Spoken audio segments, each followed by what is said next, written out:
بسم اللہ الرحمن الرحیم۔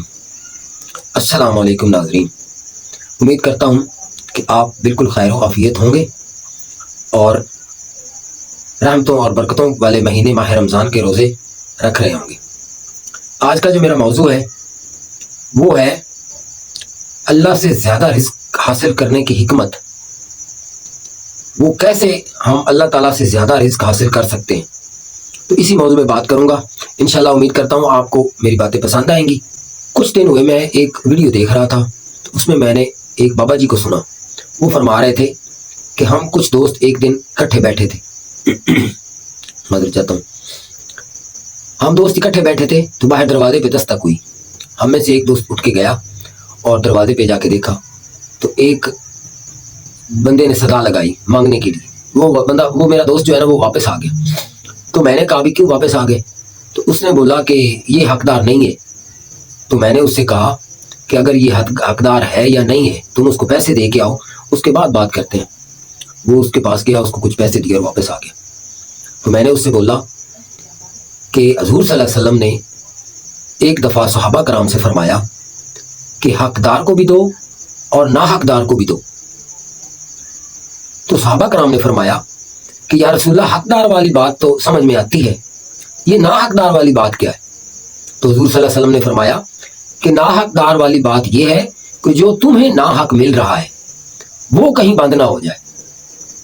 بہت گہری بات ہے، سمجھنے کی بات ہے۔ حضور صلی اللہ علیہ وسلم نے فرمایا کہ جو تمہیں نا حق مل رہا ہے وہ کہیں بند نہ ہو جائے، اسی لیے نا حقدار کو بھی دیا کرو اور حقدار کو بھی دیا کرو۔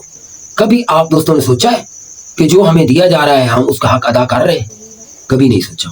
ہم میں سے بہت زیادہ ایسے دوست ہیں جو اس چیز کا حق ہی ادا نہیں کر رہے جو ہمیں دیا جا رہا ہے۔ وہ بزرگ فرماتے ہیں کہ جس دن میں نے یہ حدیث پڑھی اسی دن میرے پاس کچھ بیواؤں اور یتیموں کی لسٹیں پڑی تھیں، بہت بڑا انبار لگا ہوا تھا ان لسٹوں کو، وہ میں نے سب کی سب جلا دی۔ اور میں نے یہ سوچا کہ جو آئے سو پائے، حقدار کو بھی ملے گا اور نا حقدار کو بھی ملے گا۔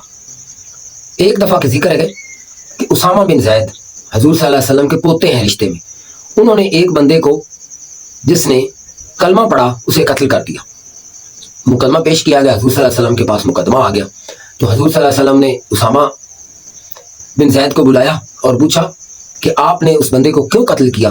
تو اسامہ بن زید نے فرمایا کہ یا رسول اللہ اس بندے نے ڈر کی وجہ سے کلمہ پڑھا، اس لیے میں نے اسے قتل کر دیا۔ تو حضور صلی اللہ علیہ وسلم نے فرمایا کہ اسامہ تمہیں کب سے غیب کی باتوں کا علم ہونے لگا؟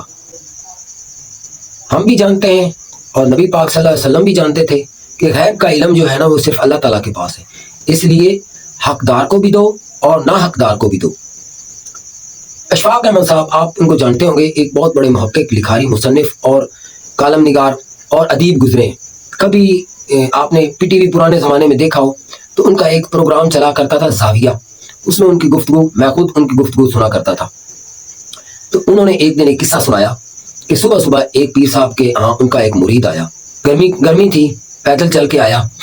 تو پیر صاحب نے فرمایا بھی آ گیا سونے؟ تو مرید نے کہا جی آ گیا ہوں، چل پھر میری پنڈلیاں کوٹ۔ تو مرید نے سوچا کہ یار میں اتنا تھک کے آیا ہوں اتنی گرمی میں اور پیر صاحب فرما رہے ہیں کہ میری پنڈلیاں کوٹ۔ تو پیر صاحب نے فرمایا کہ بیٹا تمہیں بھی ثواب ہوگا اور مجھے بھی ثواب ہوگا۔ تو مرید کے دل میں پھر یہ بات گئی کہ مجھے تو ثواب ہو رہا ہے، ان کو کیسے ثواب ہو رہا ہے؟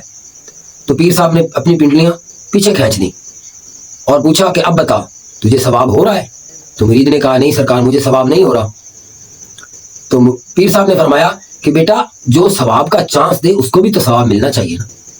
تو اس سے ظاہر ہوتا ہے کہ ثواب کی نیت سے آپ کسی حقدار کو دیں یا کسی نا حقدار کو دیں تو وہ آپ کا قبول ہوگا۔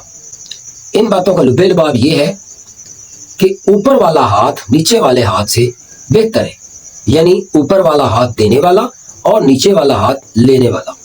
اجازت دیجیے، اللہ حافظ۔